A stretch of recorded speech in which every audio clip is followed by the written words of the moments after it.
ప్రపంచవ్యాప్తంగానే యువతని దారి తప్పించడానికి వీలుగా ఎవడెట్లా పోతే నీకెందుకు, నువ్వు బాగుపడితే చాలు అనే ఫిలాసఫీ నేర్పిస్తూ ఉన్నారు. యంత్ర నాగరికత లేదా పెట్టుబడిదారీ వ్యవస్థ అనండి, లేదా కార్పొరేట్ సెక్టర్ అనండి, ఏమన్నా పిలవడం మీరు దాన్ని, వాళ్ళు తమ ఉనికికి యంగ్స్టర్స్ యువత పోరాటానికి రాకూడదు. వాళ్ళ ఉనికి నిలబడాలంటే ఎవరు పోరాటానికి రాకూడదు. రాకూడదంటే చిన్న వయసులోనే దారి తప్పించాలా. అందుకని ఎవడెలా పోతే నీకేమి, నువ్వు బాగుపడి చాలని నేర్పించారు. ఇప్పటి తల్లిదండ్రులకి పూర్తిగా ఎక్కింది అది. తమ పిల్లలకి రోజు నూరిపోస్తుంది అదే.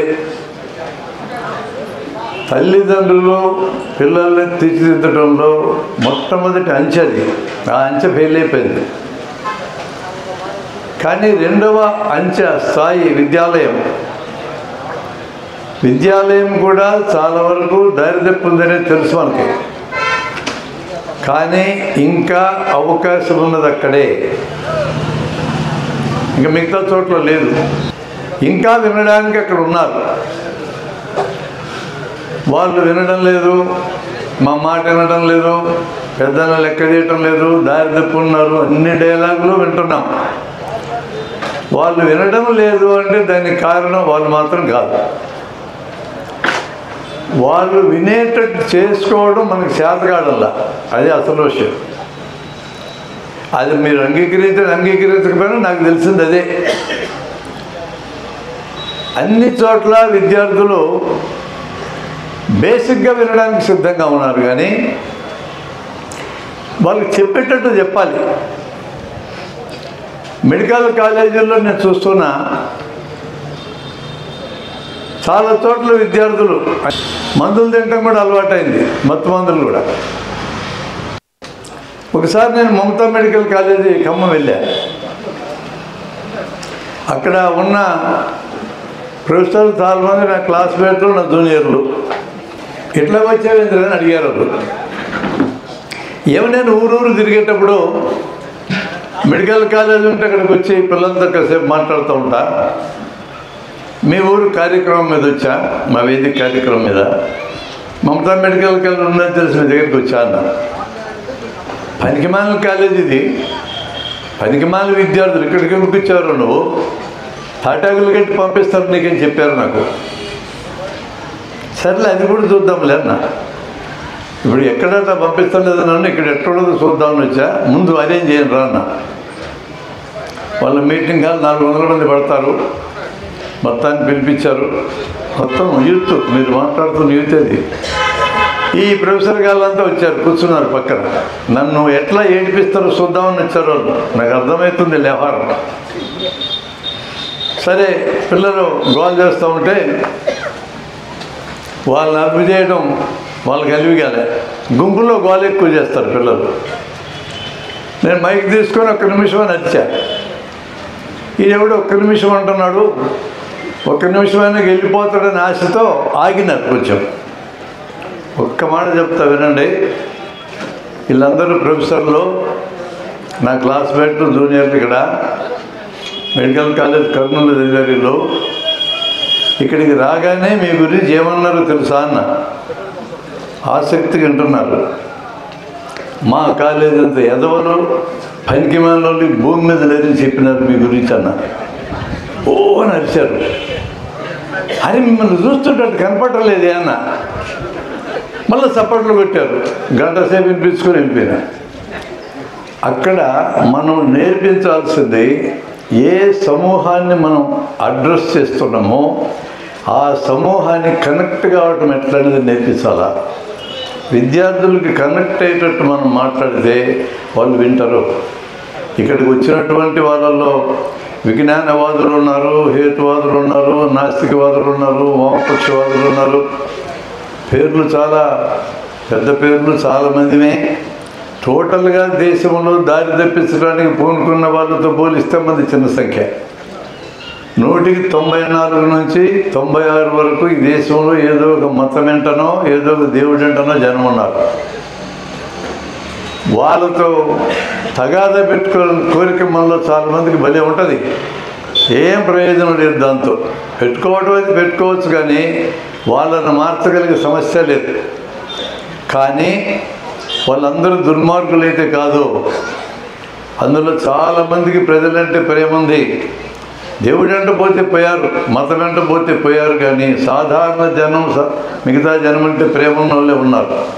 వాళ్ళందరినీ పోగొట్టుకోవాల్సిన అవసరం నాకేంటంటే, మీ సంగతి మళ్ళీ చూద్దాం, నాకైతే లేదు అవసరం.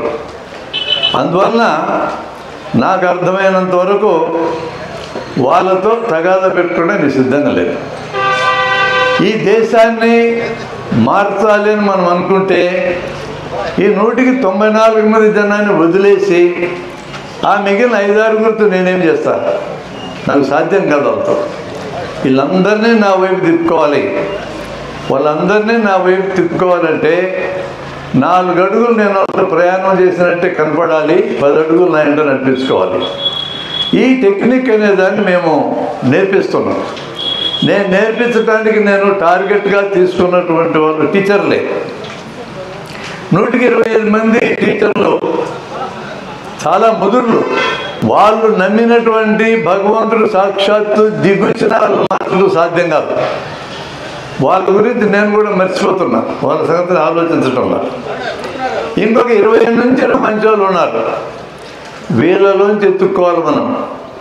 ఇక మిగతా వాళ్ళందరూ బెల్లండి బిల్ బేచి సిలబస్ అయిపోవాలని కోరుకుంటారు. వాళ్ళని ప్రయాణం చేయనియండి.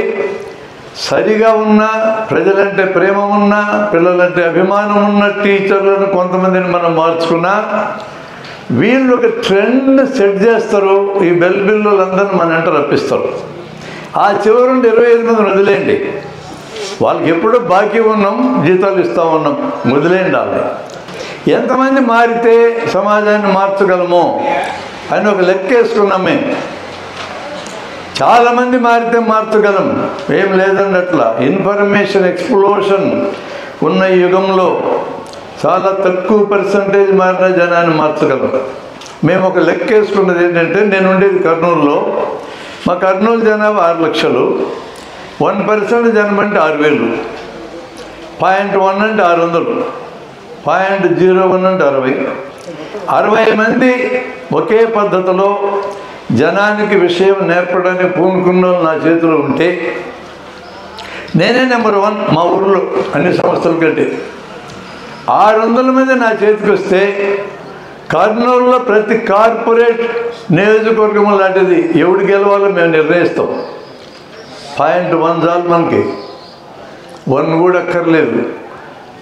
అంటే ఇన్ఫర్మేషన్ ఎక్స్ప్లోషన్ ఉన్న ఆధునిక యుగంలో critical number for changing the society తగ్గింది. ఈ అవకాశాన్ని మనం వాడుకోవాలనేది నా అభిప్రాయం. మేము అందుకనే మేము పనిచేసే వాళ్ళకి టార్గెట్స్ ఏం పెట్టామంటే, ఇయర్ ఎండింగ్ 2005 చివరికి మేము 60 మందిని కర్నూలులో సంపాదించాలి.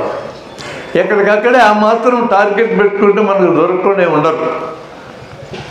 అలాగే మా కార్యకర్తలకు కూడా ఒక రకమైన టార్గెట్ నేను పెడుతున్నాను. మీ సెల్ ఫోన్ లాంటి దాంట్లో ఎన్ని పేర్లు ఉంటాయని అడుగుతాను నేను. ఒకరు 5,000 అంటారు, ఒకరు 2,000 అంటారు, ఒకరు 500 అంటారు. 500కి తక్కువ అయితే లేవు. ఇంతమంది పేర్లు ఉన్నాయి కదా నీ సెల్ ఫోన్లో. మన ఉద్యమాలకి పనికొచ్చేటోడు ఒక్కడన్నా లేడా అని అడుగుతా. ఇప్పుడు ఈ ప్రశ్న మీ అందరికీ వేసినట్టు అనుకోండి ఒకసారి. ఒక్కడు కూడా మార్చడానికి పనికొచ్చేటోడు లేడని మీరంటే ఆ కాంటాక్ట్ లిస్ట్ అంతా డిలీట్ చేయొచ్చు కదా. ఏం చేసుకోవటానికి ఇది? అంటే మీ ఇంట్లో శుభకార్యం జరిగితే అందరిని పిలిచి మేపడానికే? దేనికి పనికొస్తుంది ఆ లిస్టు? ఇది ఒక ఛాలెంజే నేను మీ ముందు వేస్తున్నాను. మీరు ఇప్పుడు అనుకున్న క్వశ్చన్ని మళ్ళీ డీల్ చేయండి. ఒక్క యువతిని కానీ ఒక్క యువకుడిని కానీ ఒక నెల టైంలో నా కాంటాక్ట్ లిస్టులో పట్టుకోవాలని గట్టిగా పూనుకుంటే నిజంగా అసాధ్యమైతే కాదు. నేను ఈ టార్గెట్ ఇచ్చి పనిచేస్తున్నాను. ఈసారి వచ్చేటోటి ఇంకొన్ని పిలుచరాకపోతే నువ్వు వేస్ట్ చెప్పడమే. అలాంటి ఒక పట్టుదల ఈరోజు ఎందుకు అవసరమైంది? 2014 నుంచి ఈ దేశం నాశనం వైపు ప్రయాణం చేయటం మొదలుపెట్టింది. Hats off to Modi and Amit Shah. వారి పుణ్యాన ఈ పని జరుగుతోంది. వాళ్ళు వచ్చినప్పుడు మొదట్లో చాలామంది వామపక్షవాదులు కూడా భయం లేకుండా ఉండే, వీళ్ళు ఏం చేస్తారులే ఇద్దరు మనుషులని. ఇప్పుడు పూర్తి స్కేల్ అర్థమైపోయింది. ఎందుకంటే మొత్తం అందరి పునాదులు లేచిపోవడం మొదలెట్టింది. ఇట్లాంటి సమయంలో మనం హుషారుగా లేకపోతే మనల్ని ఎవరిని మిగలనియరు.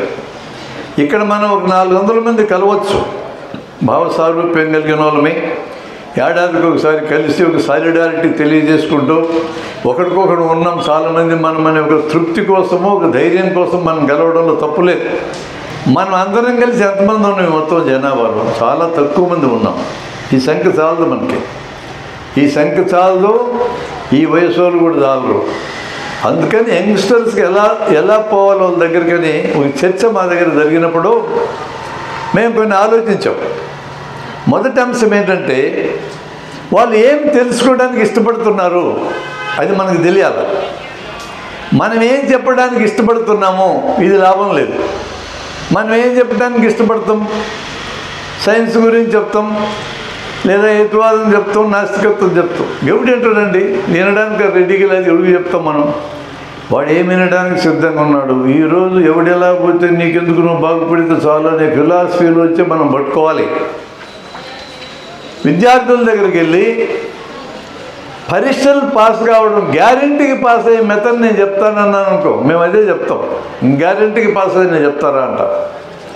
మెమరీ పెంచుకునేది ఎలా చెప్తానంట. పరీక్షల్ని ఫేస్ చేసేది ఎలా, పరీక్షలకు ప్రిపేర్ అయ్యేది ఎలా. ఇప్పుడు చెప్పాలంటే పరీక్షలు దగ్గరికి వచ్చినాయి కాబట్టి ఈ సబ్జెక్టే పోతాయి, ఇంకేం పోవు. వాళ్ళ దగ్గరికి ఎంటర్ కావాలంటే ఇదే. ఇక నేను లోకాన్ని మార్చే ఏ కార్యక్రమం చెప్పినా ఎవడు రానియడు మమ్మల్ని దగ్గరికి.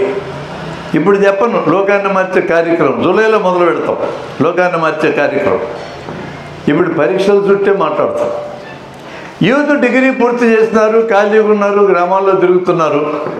ఇట్లాంటి వాళ్ళకి ఉపాధి సంపాదించుకోవడం ఎలా, ఇంటర్వ్యూ ఫేస్ చేయడం ఎలా, అక్కడ దగ్గర మొదలెడతాం మేము. ఇంకా పెళ్ళిడు వయసు వస్తుంది. ఇప్పుడు వయసు కూడా పెరిగిందండి, 25 దాటి 30 దాకా వచ్చేసినారు. మగపిల్లలకి ఆడపిల్లలు దొరికే పరిస్థితి కూడా లేదు, ఒకరు కూడా దొరకరు. ఆడపిల్లల సంఖ్య తగ్గింది కదా. వాళ్ళకి జీవిత భాగస్వామిని ఎత్తుక్కోవడం ఎలా అని చెప్తాం. అది భలే ఇంట్రెస్ట్ ఉంటుంది వాళ్ళకి. ఒకసారి కర్నూలు మెడికల్ కాలేజ్ విద్యార్థులకు 2 రోజుల ప్రోగ్రాం పెట్టినాం మేము కాలువపక్క ఊళ్ళో. మెడికల్ ఇండస్ట్రీ గురించి, రకరకాల కన్జ్యూమర్ ప్రొటెక్షన్ యాక్ట్ ఏమేమో చెప్తా వచ్చాం. ఒకరోజు అన్షెడ్యూల్డ్ యాక్టివిటీ మెడికల్ కాలేజీలో ప్రేమలు పెళ్ళిళ్ళు అనే సబ్జెక్ట్ చెప్పాను నేను. మొత్తం వచ్చి కూర్చున్నారండి, ఒక్కడు కూడా బయటికి పోకుండా. అంత ఇంట్రెస్ట్ ఉంటుంది ఆ ఏజ్లో వాళ్ళకి. పెళ్ళి అయింది, వాళ్ళకేం చెప్తాము? భార్యతో లేదా భర్తతో సఖ్యంగా జీవించడం ఎలా అని చెప్తాం. సఖ్యంగా జీవించడం చేతకాలే, స్మూత్గా విడిపోవడం ఎలా అని చెప్తాం. ఇట్లాంటి సబ్జెక్టులు కనెక్ట్ కావడానికి పనికొస్తాయి. అవే చెప్తూ బతికితే నేను పర్సనాలిటీ డెవలప్మెంట్ చెప్పుకునేవాడిగా మారుతా. నేను అవి చెప్పి ఊరుకోను. నేను వాళ్ళని ఆకర్షించడానికి వాడికి ఇంట్రెస్ట్ ఏది ఉంటుందో ఆ సబ్జెక్ట్ చెప్పి దగ్గరికి తీసుకొచ్చుకుంటాం. దగ్గరికి తీసుకొచ్చిన అందరూ కూడా నీ కార్యకర్తలుగా మారరు. 100 మంది మీద ఎఫర్ట్ పెడితే 5-6 ఇంట్రెస్ట్ చూపుతారు. ఈ 5-6కి in a gradation, in a seriatim level పెంచుకుంటూ వాళ్ళని మనం కోరుకున్న లెవెల్కి పెంచుకోవాలా. ఇదొక్కటే నాకు కనపడ్డ మార్గం.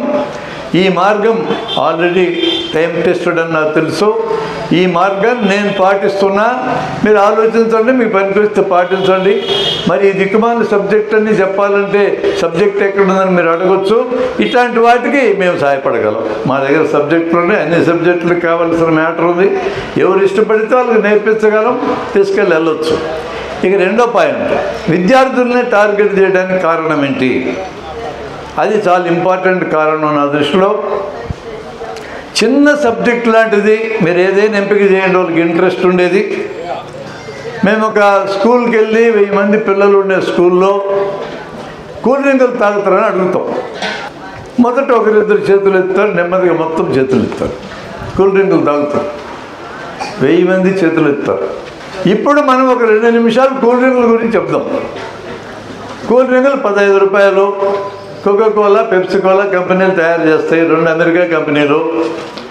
ఏడాదికి 15,000 కోట్ల రూపాయలు కూల్ డ్రింకులు జనం తాగుతున్నారు. అందులో ఉండే సరుకు రూపాయి, మిగతా 14 రూపాయల్లో దాదాపు 6 రూపాయలు ప్రచారానికి ఖర్చు అవుతుంది. మహేష్ బాబు లాంటి పేరు మోసిన యాక్టర్ 5 అంతస్తుల భవనం మీద ఎగిరి దుక్కుతాడు, దూకినా థమ్సప్ పట్టుకుంటాడు. ఆయనకి ఏం కాదు. ఆయన దూకినట్టు నటించినందుకు 4 కోట్లు తీసుకుంటాడు. మనము కూల్ డ్రింక్ తాగితే ఆయన చూసి 15 రూపాయలు బొక్క. ఇది చెప్తాం మేము. చెప్పినాక దీనివల్ల రోగాలు వస్తాయి, పేగులు పాడైతే, కిడ్నీలు పాడైతే, ప్యాంక్రియాస్ పాడవుతుంది.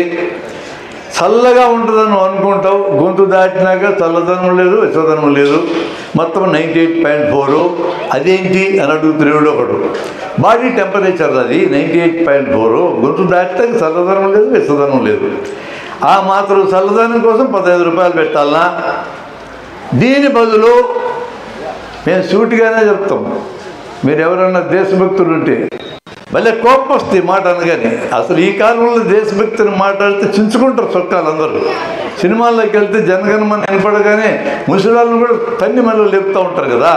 దేశభక్తి అంత గొప్పది. ఇప్పుడు దేశభక్తులు ఉంటే మీరు ఈ కూల్ డ్రింకులు తాగే బదులు, అమెరికాకు మెయిల్ చేసే బదులు, మన రైతులు తయారు చేసే టెంకాయ నీళ్ళు, చెరుకు రసం, మజ్జిగ, పాలు ఇవన్నీ ఎందుకు తాగకూడదు?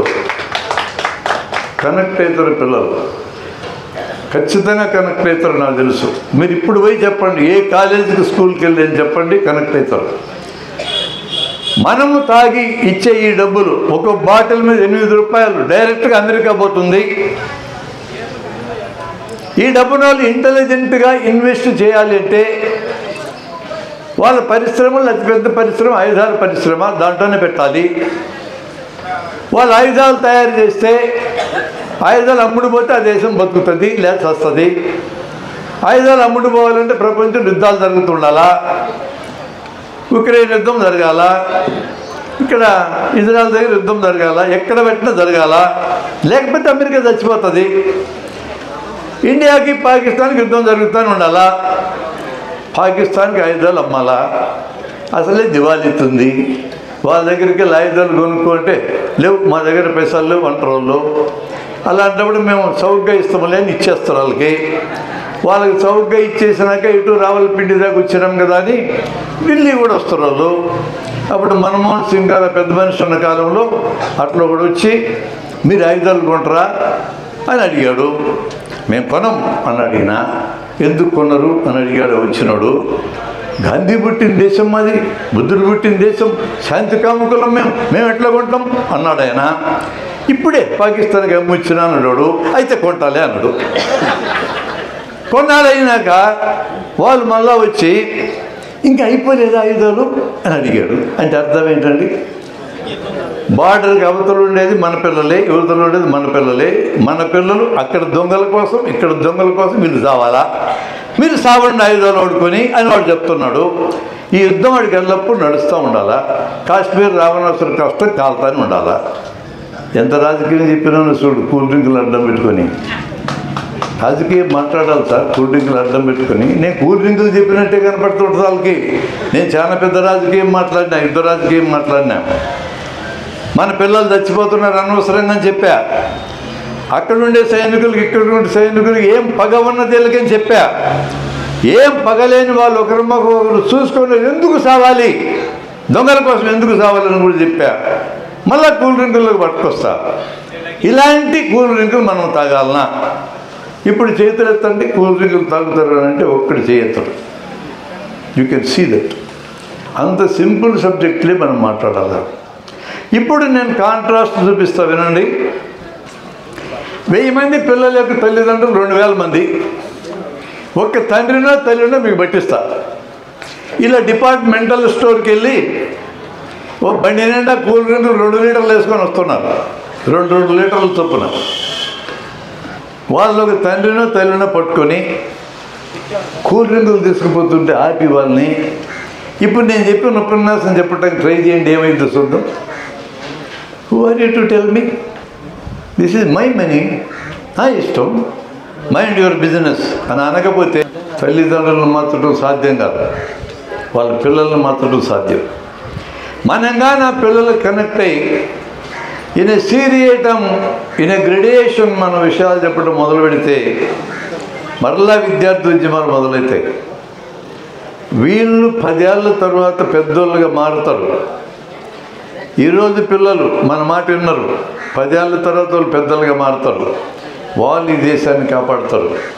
అప్పటికి మాలాంటి వాళ్ళు చాలా మంది పోయి ఉంటాం. పోతే పోయినాం, పోకిక్కడే పర్మనెంట్గా ఉండడానికి వచ్చినామా? ఉన్నా కొన్నాళ్ళు ఉంటాం, పోతాము. నెక్స్ట్ జనరేషన్ని క్రియేట్ చేసిపోతాం. క్రియేట్ చేసే పోవాలి మనం. మేము దాదాపు 50 రకాల విషయాలు ఐడెంటిఫై చేసాం. కథల రూపంలో పిల్లలకి చెప్పాలి. కథ అంటే ఇష్టం లేనోడు ఈ భూమి మీద లేనేలేడు.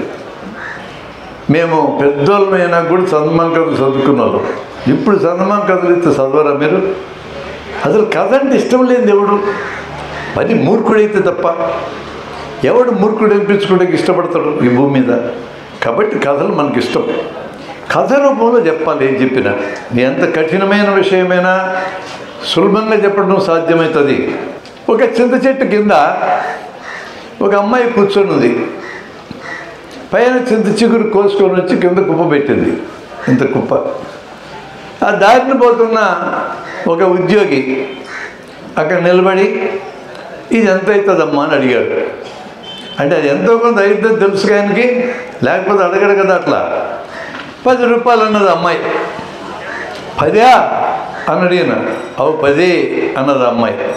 చింత చెట్టు కింద కూర్చొని పైనుంచి చింత చిగురు తీసి కిందకి తెచ్చిపెట్టి 10 అంటావా అని అడిగిన. నువ్వేకి కోసుకో సార్ అన్నది. నేను ఎక్కలేకనే కదా అన్నాడు ఆయన. అందుకే కదా నేను చెప్పింది అన్నది. Simple terms. శ్రమ వలన విలువ వస్తుంది అని చెప్పే కథ ఇది. పైన చెట్టు మీద ఉన్న చింత చిగురు ఈజ్ ఈక్వల్ చెట్టు కింద ఉన్న చింత చిగురు. రెండు ఒకే రకంగా పనిచేస్తాయి. ఏం తేడా లేదు. పప్పులు వేసుకొని తినొచ్చు, కూర చేసుకొని తినొచ్చు, పచ్చడి చేసుకొని తినొచ్చు. చింత చెట్టు కింద ఉన్న చింత చిగురు ప్లస్ 10 రూపాయలు ఈజ్ ఈక్వల్ పైన చింత చిగురు ప్లస్ ఆ అమ్మాయి శ్రమ. ఆ అమ్మాయి అమ్ముతున్నది చింత చిగురు కాదు, శ్రమను అమ్ముతుంది. ఎకనామిక్స్ పాఠం మొదటి పాఠం చెప్పేసినా నేను 2 నిమిషాలు. మనం ప్రాక్టీస్ చేయాల్సిందే, కథల రూపంలో చెప్పాల్సిందే. ఈ ప్రపంచంలో తయారయ్యే ప్రతి వస్తువు ప్రకృతి నుంచి వచ్చేది మినహా మన ఉపయోగానికి పనికొచ్చే ప్రతి వస్తువు మానవ శ్రమతోనే తయారవుతుంది. ఎక్కువ తక్కువ తేడా మానవ శ్రమతో తయారవుతుంది. కాబట్టి దాన్ని అడ్డం పెట్టుకునే కోట్లాది లక్షల కోట్లాది రూపాయలు సంపాదిస్తున్నారు వీళ్ళు. వాళ్ళు శ్రమ చేయకుండా మనం శ్రమ చేస్తూ సంపాదిస్తున్నారు. ఇది అర్థమయ్యేటట్టు చెప్పడానికి చిన్న చిన్న కథలు ఆడుకోవాలి. ఇంకొకరు అడిగారు నన్ను, ఒక విద్యార్థి, ఎప్పుడు రాజ్యం రాజ్యం అని చెప్తున్నారు సార్, రాజ్యం ఎక్కడుందో చెప్పండి అని అడిగాడు. నేను చూపిస్తా రాజ్యం ఎక్కడుందో మీకన్నా చెప్తారని. మళ్ళా కథ చాలా పవర్ఫుల్ టూల్ అండి. ఓ చెప్పుల షాపులోకి వెళ్ళండి. గోళ్ళ నిండా చెప్పులు పెట్టున్నాయి, చాలా ఉన్నాయి, జతలు. నీ చెప్పులు తెగిపోయినాయి, ఇప్పటికి 20 సార్లు రిపేర్ చేసినావు, ఇంక రిపేర్ చేయడం సాధ్యం కాదని చెప్పులు కుట్టేటని తెలిసేసినాడు. ఆ చెప్పులు పక్కన పెట్టి నువ్వు కూర్చోగానే అక్కడ ఉండే గుమస్తా, ఎవరా గుమస్తా? చెప్పులు ఓనర్ కాదైనా, మన పిల్లకాయ, వాడక్కడ పనిచేస్తున్నాడు. అతను 4-5 జతలు తెచ్చి నీ కాళ్ళ ముందు పెడితే అన్నీ తొడిగి చూసి ఒక జత బాగుంది అనుకున్నాం. ఇక్కడి నుంచి మన కథ స్టార్ట్ అయింది. చూడండి, మనందరము కూడా చెప్పుల షాపులో చెప్పులైనా మరి ఏ వస్తువు అయినా సరే తీసుకున్నప్పుడు దానికి డబ్బులు చెల్లించాలి అనేది ఇక్కడ ఎక్కింది. ముందు ఇక్కడ ఎక్కించినారు మనకి. నాకు చెప్పులు అవసరము, అక్కడ చెప్పులు చాలా ఉన్నాయి, ఒక్క జత నేను వేసుకొని పోతే ఏంది నొప్పి? వేసుకొని పోండి, డబ్బులు ఇవ్వకుండా శుద్ధం ఏమవుతుందో ముందు మనసు ఒప్పుకోదు. అట్లా ట్యూన్ చేసినారు ఇప్పుడు మొత్తం ప్రపంచమంతా. వస్తువు తీసుకుంటే డబ్బులు ఇవ్వాల్సిందని ట్యూన్ చేసినారు. ఇట్లాగే డబ్బులు లేవు, వాడు ఊరుకోడు. ఈ డబ్బులు ఇవ్వడం తేలిపోయింది, వెంటనే ఫోన్ చేస్తారు పోలీసు వాళ్ళకి, కేకలేస్తాడు, పెద్దగా అరుస్తాడు, చెప్పులు వేసుకొని పోతున్నాడు డబ్బులు ఇవ్వకుండాను అని. నువ్వు బయటికి రాగానే బజార్లో తిరిగే 10 మంది మన చుట్టూ చేరుతారు. ఎందుకు చేరినా నా చుట్టూ అడగండి. చెప్పులు వేసుకొని పోతున్నామట, పోతున్నా ఎడపోతావు ఇట్లా పోతున్నా ఎంతమందికి చెప్పాలి నీకు ఎట్టపోతున్నావు అని వాడు అడిగా నువ్వు అడిగా ఇట్లా అడుగుతారా మీరు పోవడానికి లేదు షాప్ మీదే కాదు ఆ పిల్లోడు మేవాడా కాదు నువ్వు చేసాను ఆ చెప్పులు ఏమన్నా లేదు మరి నువ్వు ఎందుకు అడుగుతున్నావు నేను చెప్పులు వేసుకొని పోతే వెంటనే ఒకటి దగ్గరికి వచ్చాడు మనం ఆపడానికి వేసి కొట్టండి చేపకేసి వాడు వెనక్కి తగ్గుతాడు మిగతా నేను పట్టేసుకుంటాను ఇప్పుడు పోలీసు ఆయన వస్తాడు పోలీసు ఆయనకి టోపీ మనమే కొనిచ్చినాం లాఠీ మనమే కొనిచ్చాం యూనిఫామ్ మనమే కొనిచ్చాం బూట్లు మనమే కొనిచ్చాం అడిగి జీతం కూడా మనమే ఇస్తున్నాం వాడు మన పిల్లడే మళ్ళా రాగానే ఎవరు ఎక్కడ చెప్పులు వేసుకొని పోతున్నారు నేనే నువ్వా ఎడపోతావు చెప్పులు వేసుకొని మీరు ఎంతమందికి చెప్పాలా ఎట్టపోతావు అంటారు మీరు ఇప్పుడు ఇద్దరికి చెప్పిన మళ్ళీ నీకు చెప్పాలనా వేస్తుడు కర్ర తీసుకొని గేటు రాజ్యం అట్లుంటుంది అర్థమైందా మన తన్నేటోళ్ళని మన బుర్రలు ఖరాబు చేసేటోళ్ళని మన డబ్బులతో మనమే తయారు చేస్తాం అది రాజ్యం అంటే రాజ్యం అంటే పిల్లలకు అర్థమయ్యేటట్టు చెప్పొచ్చు ఇక్కడి కథలతో పెద్ద పెద్ద కథలు అక్కర్లేదు సార్ పొలిటికల్ ఎకానమీ చెప్తారా కూర్చో 6 గంటలు చెప్తారంటే పారిపోతారు అక్కడ ఉన్నాడు పొలిటికల్ ఎకానమీ చెప్పాలండి కథలు అడ్డం పెట్టుకొని చెప్పాలి ఊరికే చెప్తే ఎక్కదు ఊరికే అలాంటి కథల్ని మనం రకరకాల విషయాలు పరిచయం చేయొచ్చు ఇంకొక కథని పరిచయం చేస్తాం ఇక్కడ కొంచెం మూఢనమ్మకాలు నేరుగా మన హేతువాదులకి నాస్తికవాదులకి విజ్ఞానవాదులకి పనికొచ్చే సబ్జెక్టులా ఉంటుంది అది ఒక ఆయన సన్బాబా అనే ఒక ఆయన వచ్చాడు మనూరు సన్బాబా ఏంది ఆయనకి ఆ పేరు ఎట్లు వచ్చిందంటే ఈ బాబా గారు చొక్కా బనియన్ తీసేసి ఎండలో అరగంట కూర్చుంటే ఆయన శరీరంలో వృక్షాలలో తయారైనట్టుగా ఆహారం తయారవుతుంది అని చెప్పాడు ఆయన మీకేమైనా అభ్యంతరం ఉందే ఎండలో కూర్చుంటే ఆహారం తయారైందట అస్సలు లేదు మా సుధాకర్కి అర్జెంటుగా చెప్పాలి రేపు అన్నం పెట్టద్దు ఎండలో కూర్చోబెట్టండి అన్నం చేసే ఖర్చు అంతా మిగులుతుంది అది కానీ కరెక్ట్ అని తేలితే ఈ ప్రపంచానికి దీనికంటే మించిన పరిశోధన లేదు ఒక 100 నోబెల్ ప్రైజులు ఇప్పించవచ్చు మనం ఆ సన్బాబాకి అయితే మనకి ఇంకా అది రూఢి కాలే ఇంకా నిరూపణ జరగలే కాబట్టి దాన్ని ఎట్ట పరీక్ష చేయాలని పిల్లల్ని అడుగుతాం మనం పిల్లల్ని ఇన్వాల్వ్ చేయాలా ప్లీజ్ రిమెంబర్ దిస్ మనం కథ చెప్పి వదిలేయటం కాదు అడుగడుగుని ఇన్వాల్వ్ చేయాలా ఎట్లా పరీక్ష చేయాలి సన్బాబాని పిల్లలు చెప్పిన సమాధానాలు చెప్తున్నా వినండి సార్ ఆయన తీసుకురావాలా రోజు అరగంట ఎండలో కూర్చోబెట్టాలా తర్వాత తీసుకెళ్ళి రూమ్లో కూర్చోబెట్టాలా ఎండలో ఉన్న టైంలో రూమ్లో ఉన్న టైంలో మనం 10 మందిని చుట్టూ కూర్చొని కాపలా గాయాలా ఎందుకురా కాపలా అన్న తింటాడేమో దొంగతనంగా అందుకని కాపలా గాయాలా మరి మీరేం చేస్తారు మేము 3 పూటలు మిగుతాం సార్ మాకు ఇంకా అది రూఢిని నిరూపించబడలేదు కదా నిరూపించబడితే మేము కూడా ఎండలో కూర్చుంటాం అప్పటిదాకా మేము 3 పూటలు తింటాం ఒక ఏడాది కాపలా కాస్తాం ఎట్లా ఏడాది ఏం తినకుండా బతికితే అని అన్నాను నేను బతికితే అంతకంటే కావాల్సింది ఏముంది సార్ మొత్తం టీచర్లకు జీతాలు ఇచ్చే పని లేదు ఉద్యోగులకు జీతాలు ఇచ్చే పని లేదు మా చంద్రబాబు నాయుడు సార్కి చెప్పొస్తాం అసలే డబ్బుల్లోకి ఇబ్బంది పడుతున్నారు సార్ ఈ పని చేయండి అని చెప్తానన్నాడు వాడికి అంతలో తిరుగుతేట్లు ఉన్నాయి చూడు ఇది కానీ జరిగితే ఎంత మేలు ఇప్పుడు పరిపాలించడానికి అప్పులు తెచ్చుకునే పని ఎవడి జీతాలు లేదు కూడా భోజనం పెడితే అయిపోయా ఎంత వద్దు ఎడలో కోసం పెడదాం భోజనం కూడా లేదు ఇట్లాంటివన్నీ చెప్తారు ఇది ప్రయోగం చేసే విధానం సాధ్యమవుతుందా కాదు ఇక్కడ వాడికి కథ ఎక్కడ చెప్పాలంటే కిరణజన్య సంయోగ క్రియ పాఠం చెప్తారే మీరు క్లాసులో అప్పుడు చెప్పాలి కథ చెప్పి కిరణజన్య సంయోగ క్రియ చెప్పాలి 6CO2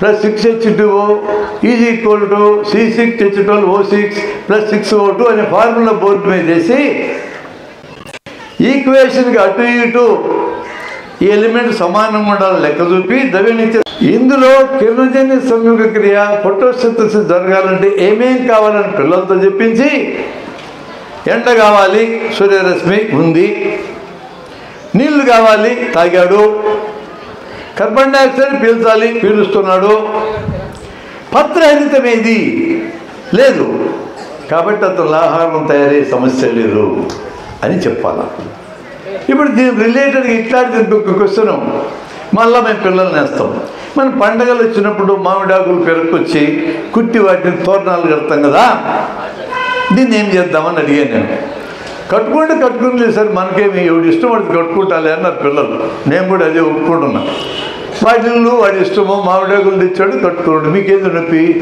కట్టుకొని అదే సాంప్రదాయం అన్నాడు వదిలేయండి, మా నమ్మకం అన్నాడు వదిలేయండి, మా పెద్దలందరూ చేస్తుంటే నేను కట్టినా వదిలేయండి, వాళ్ళ గోలు పోవద్దు మీరు. ఎవడికి ఇబ్బంది లేని కార్యక్రమం, మా సాంప్రదాయం అలవాటు, మా కట్టుబాటు, మా తద్దినం అంటే వదిలేసేయండి, వాళ్ళు పడుచుకోవద్దు. కానీ ఒకడు వచ్చినాడు చదువుకున్నాడు, ఈ మధ్య ఎక్కువైనారు వీళ్ళందరూ, ఎందుకు అట్లా ఆకులు తీసి కడతారంటే అన్నాడు. ఎందుకయ్యా అన్న, చెట్టు నుంచి మామిడాకులు లాగేసిన తర్వాత కూడా కిరణజన్య సంయోగక్రియ జరిగి ఇంట్లోకి ఆక్సిజన్ వస్తుంది తండాలుగా, అందుకని కడుతున్నారు అన్నాడు. ఈ నదలకూడదు, అస్సలు వదలకూడదు దీన్ని. వాడు నా సైన్స్ అని పుట్టలో ఏలు పెట్టాడు, వాడిని కరవక తప్పదు. వాడు ఈ పుట్టలో ఏలు పెట్టకపోతే వాడు చూడాడు, పుట్టలో ఏలు పెట్టాడు.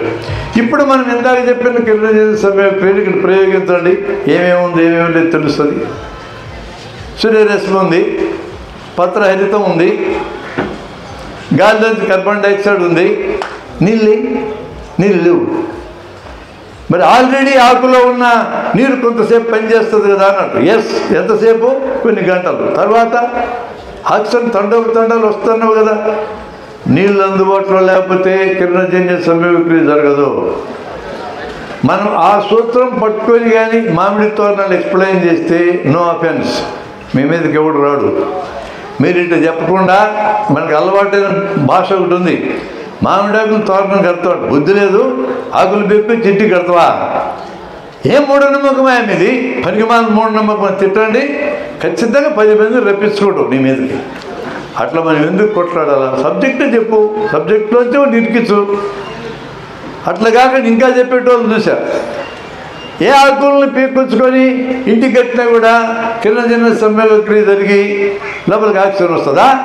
అలాంటప్పుడు మామిడాకులు ఎందుకు పీకాలి? గబ్బు తుమ్మాకులు తీసుకురావచ్చు కదా అని చెప్పినాడు ఒకడు. పెద్ద కొట్లాట జరిగింది. గబ్బు తుమ్మాకులు అంటావా మమ్మల్ని అంటే, పార్వతుమ్మ ఆకులు కట్టమంటావా, మెత్తాకులు కట్టమంటావా, తగాదాకు వచ్చారు. అట్లా మనం ఇరిటేట్ చేయాల్సిన అవసరం లేదు.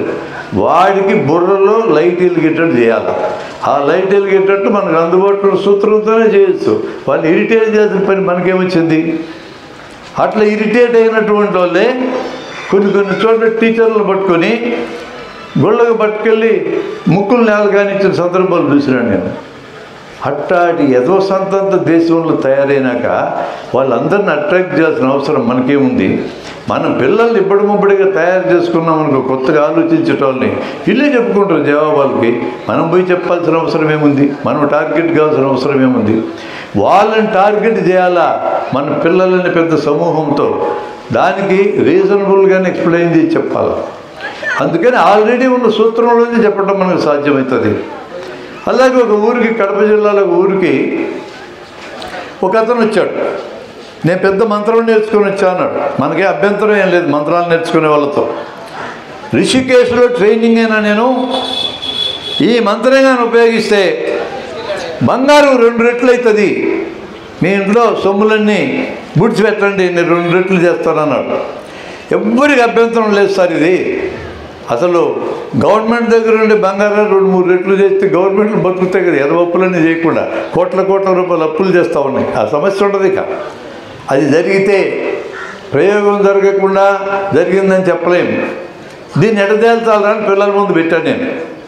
వాళ్ళు చెప్పిన ఆన్సర్లు ఎంత ఇంట్రెస్ట్గా ఉన్నాయో చూడు. పిల్లలు నిజంగా తెలివిగలండి.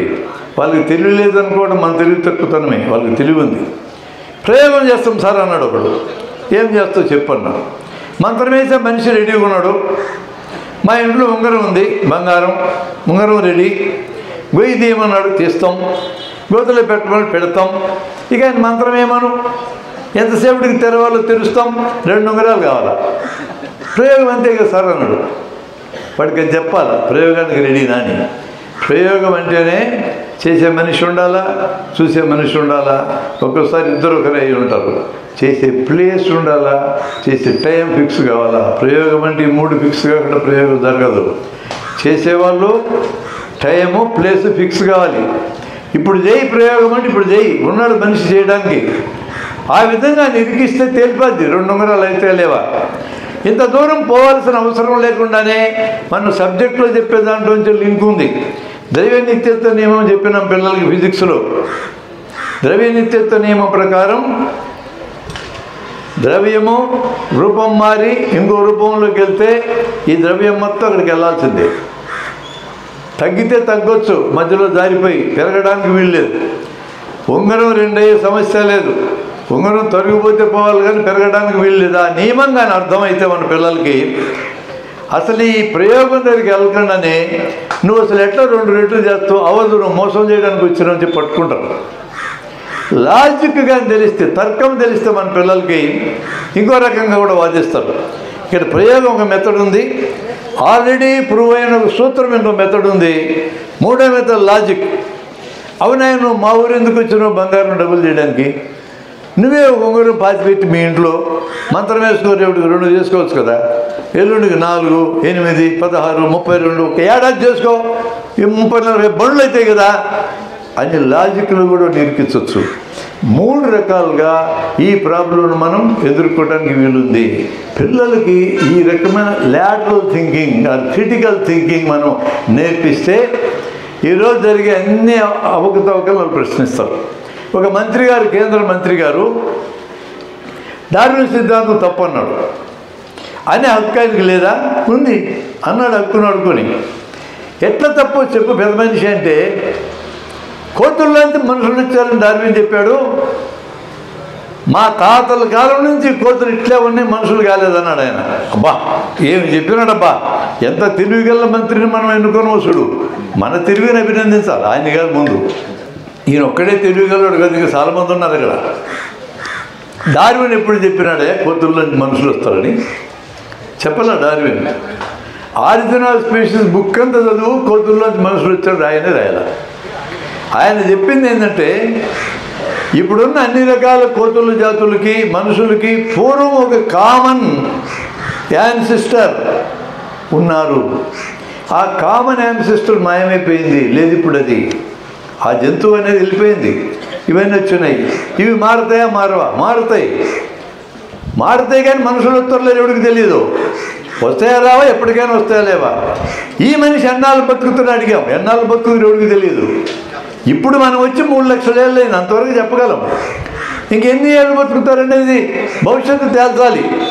Struggle for existence, survival of the fittest, ప్రకృతి వరణం, న్యాచురల్ సెలక్షన్, అది తేల్చాలి. ఇప్పుడున్న లక్షణాలు ఇట్లే ఉంటే మనకి ఎన్నాళ్ళు బతుకుతో నాకే తెలియదు, అనుమానం ఉంది నాకు. మన కళ్ళెదురుగానే జీన్స్ మారిపోయినాయి. గత 40 ఏళ్ళ నుంచి దక్షిణ భారతదేశంలో జీన్స్ మారి అఫ్లుయెంట్ జీవితం ఉన్న వాళ్ళు, కొంత సుఖమయమైన మధ్యతరగతి జీవితం జీవించే వాళ్ళకి బొడ్డు చుట్టూ ఫ్యాట్ తయారు కావడం మొదలైంది. పైనుంచి చూస్తే సన్నగా ఉంటాడు, కాళ్ళ నుంచి చూస్తే సన్నగా ఉంటాడు, పొట్ట దగ్గర లావు ఉంటాడు. ఇదే లక్షణంగా కొనసాగితే మనకు పుట్టే పిల్లలకి లక్షణం వస్తుంది, వాళ్ళ పిల్లలకి వస్తుంది. అంతకు 1000 ఏళ్ళు 2000 ఏళ్ళు బతుకుతామేమో, అంతకంటే బతకమేమో. మరి ఈ భూమి 200 కోట్ల ఉంటుందట కదా. భూమి ఉంటుంది, మనం ఉండం అంతే. ఆ విధంగా మనం చెడగొట్టుకుంటాం. మన కళ్ళెదురుగా మారుతుందని చెప్పడానికి ఇంకా సాక్ష్యాలు ఉన్నాయి. నిన్న కాక మొన్న వచ్చిన కరోనా వైరస్ 4 సార్లు మారింది మన కళ్ళెదురుగా. మ్యుటేషన్స్తో మారింది. మ్యుటేషన్స్తో మారుతుందని ఆ విషయం డార్విన్ చెప్పాల. తర్వాత వచ్చిన డివరీస్ చెప్పాడు. డార్విన్ జీవ పరిణామం జరుగుతుందని చెప్పాడు. ఎట జరుగుతుందో ఆయన చెప్పాల, తర్వాత ఆయన చెప్పాడు. ఇదంతా చదువుకోకుండా ఎందుకు మాట్లాడతారు ఈ పెద్ద మనుషులందరూ నోటుకొచ్చినట్టు? అంటే ఈరోజు దేశంలో తెలివితేటలు లేని వాళ్ళని, నోటుకొచ్చినట్టు మాట్లాడే వాళ్ళని, ఎవరిని పెడితే వాళ్ళని పదవుల్లోకి ఎక్కిస్తూ మొదలుపెట్టాం మనం. ఇంకొక పెద్ద మంత్రి ఆయన బొంబాయిలో హాస్పిటల్ ఓపెన్ చేయడానికి వెళ్ళి వినాయకుడి మెడకాయ నరికేసి అక్కడ ఏనుగు తలకాయ తెచ్చి అతికించాడు ఆయన. The greatest plastic surgeon of India అన్నాడు ఆయన. ఇంత గొప్ప వాక్యాలు ఆయన మాట్లాడుతున్నాడని వాళ్ళ మాతృ సంస్థ వాళ్ళు నువ్వు ఎప్పుడు ప్రెస్ మీటింగ్ పెట్టద్దు దొరా అని చెప్తే చాలా సున్నితంగా 10 ఏళ్ళ నుంచి అట్లాంటి మీటింగ్లు పెట్టకుండా ఆయన కాపాడుకుంటూ వస్తున్నాడు ఆయన. ఎవరో మీకు తెలిసే ఉంటుంది. అట్లాంటి తెలివిగలందరూ మంత్రులు అయిపోయినారు. మన పిల్లలకి ఎన్ని చెప్పాలి, వదలకూడదు వాళ్ళని. అంటే పిల్లలకి మామూలు సబ్జెక్ట్ చెప్పినట్టే కనపడుతుండాలా, మీరు సామాజిక అంశాలు చెప్పాలా. అక్కడ చెప్తే ఎవడు మాట్లాడు. కరోనా పీరియడ్ 2 ఏళ్ళు మా టీం గ్రామం తిరిగి, వార్డు తిరిగి కరోనా గురించి జాగ్రత్తలు చెప్పినాం. 6 అడుగుల దూరం ఉంటే కరోనా జబ్బు రాదు, దగ్గొచ్చినా తుమ్మొచ్చినా ముక్కున్నారు ఇట్లా మూసుకుంటే దగ్గర జబ్బు రాదు. నీకు జబ్బుంటే ఇక్కడ ఆగిపోద్ది వైరస్, ఇతరులకు జబ్బుంటే ఇక్కడ ఆగిపోద్ది. చేతులు కడుక్కుంటే కరోనా రాదు. ఒక్క పైసా ఖర్చు లేకుండా కరోనా జబ్బు రాకుండా ఎట్లా చేసుకోవాలి అని చెప్పినాం. అప్పుడు కరోనాను అడ్డం పెట్టుకొని మొత్తం ప్రపంచ రాజకీయం అంతా మాట్లాడినాం. గ్రామాల్లో జనం విన్నారు. ఎంతసేపు ఉన్న మైండ్ కరోనా దగ్గర ఫిక్స్ అయి ఉంటుంది. ఇవన్నీ వెళ్తూ ఉంటాయి లోపలికి, అప్రకటితంగా వెళ్ళిపోతూ ఉంటాయి. మనం ఈ టెక్నిక్ని పిల్లల దగ్గర వాడుకోవాలి. We have to prepare the new generation with this technique. Ramaripalli petrol మీకు తెలుసు. రామరిపల్లి ఏమో తమిళనాడు అబ్బాయి, 10th క్లాస్ కూడా పాస్ కాలే. మూలికలు తెచ్చి నేను ఒక నీళ్ళల్లో వేసి పెట్రోల్ తయారు చేస్తాను ప్రకటిస్తే అప్పుడు తమిళనాడు ముఖ్యమంత్రి 2-3 ఎకరాలు భూమి కూడా ఇస్తాను, రీసెర్చ్ చేసుకో అన్నాడు. ముందు ముఖ్యమంత్రి గారిని ఎడ్యుకేట్ చేయాలి.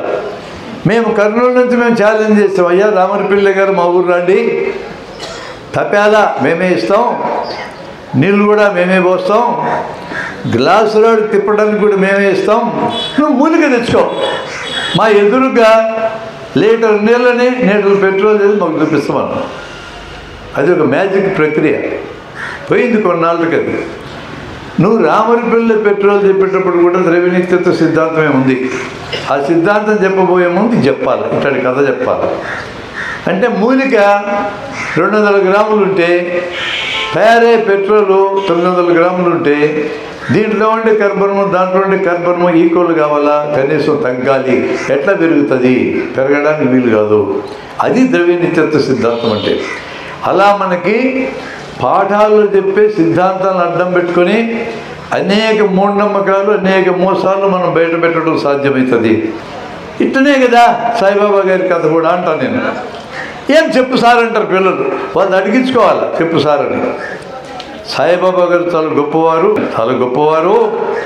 ఆయనకి పుట్టపర్తి ఊరంతా ఆస్తులున్నాయి, బెంగళూరులో కూడా మస్తు ఆస్తులున్నాయి. ఆయన ఒకరోజు బాగా పాష్ కారు వేసుకొని బెంగళూరు నుంచి పుట్టపర్తి వస్తూ ఉంటే మధ్యలో కారు ఆగిపోయింది.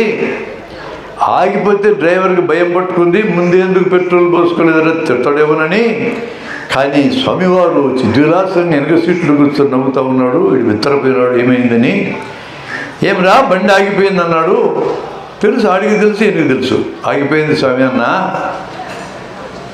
డిక్కీలో బిందె ఉందా అన్నాడు ఆయన. ఇప్పుడు బిందె ఎందుకు అవసరమైంది అబ్బాయి ఎందుకు అనుకున్నాను నేను. ఉంది స్వామి అన్న. బిందె తీసుకొచ్చి పక్కన ఎక్కడన్నా వంక ఉంటే నీళ్ళు ఉంచుకోరారా అన్నాడు. ఏమోలేబ్బా పెద్దోళ్ళు ఎందుకైనా అడుగుతారు, నాకెందుకు వచ్చాను, బిందెలో నీళ్ళు ఉంచుకొని వచ్చాడు. అందులో చిద్విలాసంగా చిరునవ్వు నవ్వుతూ ఎడమ చేతి చిటుకునేలు పెట్టి తిప్పగానే అది పెట్రోల్గా మారింది. దాన్ని ట్యాంకుకు పోసుకొని పుట్టుపర్తి పోయినాడు. ఈ కథ నేను చదివినా అని చెప్తా, నాకు తెలుసా చెప్పను. ఇప్పుడు మేము అది చదివినాక ఉత్తరం రాసినాం పుట్టపర్తి వాళ్ళ ఆశ్రమానికి. అయ్యా చాలా గొప్ప విషయం ఇది, మామూలు విషయం కాదు. ఆ పిఏ గారు మాకేం రాస్తారంటే, 7 సముద్రాలని పెట్రోల్ చేస్తారా మా స్వామి అంటే ఏమనుకున్నావు నువ్వు? 7 సముద్రాలు అనగానే అయ్యా ఏందని అడిగినాం. పాల సముద్రం, మిగడ సముద్రం, పెరుగు సముద్రం, నెయ్యి సముద్రం, ఉప్పు సముద్రం అని లిస్టు చెప్పినాడు. మాకు ఇంకేళ్ళు పెట్టే పని వద్దు స్వామి, పాల సముద్రం ఎక్కడుందో చెప్పు, మేమే మిగడ చేసుకుంటాం, మేమే వెన్న చేసుకుంటాం, మేమే నెయ్యి చేసుకుంటాం, మాకు ఇంకేళ్ళు పెట్టే పని వద్దు, స్వామి గారిని డిస్టర్బ్ చేయొద్దని చెప్పాం. దానికి అతను ఏం జవాబు చెప్పాడంటే, పాపం పెరిగింది జనానికి, అందుకని అన్ని సముద్రాలు మాయమైపోయి ఉప్పు సముద్రం మిగిలింది అన్నాడు. అని ఊరుకోకుండా సముద్రాన్ని పెట్రోల్ చేస్తాడు. కానీ ఎవడన్నా బీచ్కి వెళ్ళినాడు సిగరెట్ తాగుతా ఇసిరేస్తే లోకం మాడిపోదా? అవు కదా, సైన్స్ అది. పెట్రోల్లో నిప్పేస్తే కాలుతుంది, మళ్ళీ సైన్సే వాడుకుంటాడు. అప్పుడు దాకా మేమేమనుకున్నాం, శ్రీశైలం రిజర్వాయర్లో వేపిద్దాం అనుకున్నాం చెయ్యి. మాకు అర్థమైంది శ్రీశైలం రిజర్వాయర్లో ఎవడన్నా సిగరెట్ వేసినా కూడా మొత్తం కాలు పడిపోద్ది మన నల్లమల అడవంతా. ఏమీ కాలకుండానే చెట్లన్నీ నరుక్కొని హైదరాబాద్ పట్టుకెళ్తున్నారు మా ఎమ్మెల్యేలు అందరూ. అట్లాంటిది శ్రీశైలంలో వేయిస్తే ప్రమాదం అవుతుంది, వద్దు సార్ అట్లా వేయొద్దు, మా ఊళ్ళో బావులు ఉన్నాయి, పైన మూతలు పెట్టినాం, ఇక్కడ వచ్చి ఏం పెడుదురా అని అడిగినాం మేము.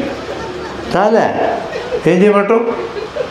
అది కూడా చెప్పొచ్చును ద్రవ్యనిత్యత్వ సిద్ధాంతం కిందని. అందుకని క్లాస్ రూమ్లో మాట్లాడుకునే సిద్ధాంతాలను అడ్డం పెట్టుకొని మీరు ఎంత సబ్జెక్ట్ అయినా మాట్లాడడానికి వీలవుతుంది. పర్సనాలిటీ డెవలప్మెంట్ మీద, దేశ చరిత్రల గురించి, దేశభక్తుల చరిత్రల గురించి, ఆవిష్కరణల గురించి, రోజువారీ ఉపయోగపడే నాలెడ్జ్ గురించి, టెక్నిక్స్ గురించి 50 రకాలు మనం మాట్లాడగలం పిల్లలతో. ఖచ్చితంగా పిల్లల్ని మనం అట్రాక్ట్ చేయగలం. మన వయసుతో నిమిత్తం లేకుండా మనం అట్రాక్ట్ చేయగలం అనేది మీకు నేను మనవి చేస్తున్నా. అభ్యుదయవాదులను జనరల్గా హెడ్డింగ్ పెట్టాం. మనం రకరకాల వాదులు ఉన్నాం ఇక్కడ. అందరి వాదులు ముందు పిల్లల్ని పట్టుకోవాలి. ఈ విషయాన్ని మనకు మొదట నేర్పించిన వాళ్ళు, మీకు నచ్చదా పేరు చెప్తే, దాని పేరు RSS. నాకు చాలా ఇష్టం ఆ సంస్థ అంటే. ఎంత గొప్ప విషయం నేర్పారు తెలుసా?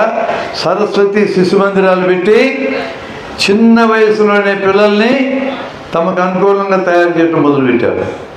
వాళ్ళకి ఆ తెలివితేటలు ఉపయోగపడి ఇప్పుడు 3 జనరేషన్ల మనుషులు తయారైనారు. ఈరోజు చదువుకున్న వాళ్ళలో ఉన్నంతమంది మూఢనమ్మకాలు కలిగిన వాళ్ళు భూమి మీద ఎక్కడా లేదు. అంతమంది మూఢనమ్మకాల వాళ్ళని తయారు చేసి పెట్టారు. మొన్న 14లో మోడీ గారు గెలిచింది కేవలం ఫ్లూక్గా కాదు, 3 తరాల జనం మద్దతు గెలిచినాడు. ఈరోజు వాళ్ళకి సరస్వతి శిశు మందిరాలు అక్కర్లేదు. దేశంలోని స్కూళ్ళన్నీ అలాగే 3 టర్మ్స్ అలాగే. యూనివర్సిటీలు మొత్తం వాళ్ళు పెట్టారు. ప్రతి వ్యవస్థలో వాళ్ళు పెట్టారు. పోలీసుల్లో పెట్టారు. ఇంత ప్రమాదం వచ్చినాక కూడా అభ్యుదయవాదులు అనుకుని మనం మేల్కోకపోతే మనల్ని రక్షించే వాళ్ళు భూమి మీద లేరని నేను మనవి చేస్తా ఉన్నాను. ఇప్పుడు మేల్కోక తప్పదు. ఇక్కడ మనకుండే చిన్న చిన్న డిఫరెన్స్లు అన్నీ అవతల పడేసి కామన్ పాయింట్స్ ఎక్కడుంటే అక్కడ మొత్తం కలిసి పనిచేయాలి. అందుకని మీరందరూ మా మిత్ర సంస్థలే, మా జన విజ్ఞాన వేదిక మిత్ర సంస్థలని మేము భావిస్తున్నాం. వితౌట్ ఎనీ కండిషన్స్ మేము ఎవరితోనైనా అగ్రీడ్ అంశాల మీద కలిసి పనిచేయడానికి సిద్ధంగా ఉన్నాం. మేమేదో పెద్ద బ్రేవరీతో చెప్పామనుకోకండి, గత్యంతరంలాగా చెప్తున్నా. ఎవరికి లేదు గత్యంతరం. ఈ రోజున ఉన్నతమైన అద్భుతమైన ప్రత్యామ్నాయ భావజాలాన్ని నిర్మించి జనంలోకి నిరంతరం పట్టుకెళ్ళకపోతే మనం మిగలం.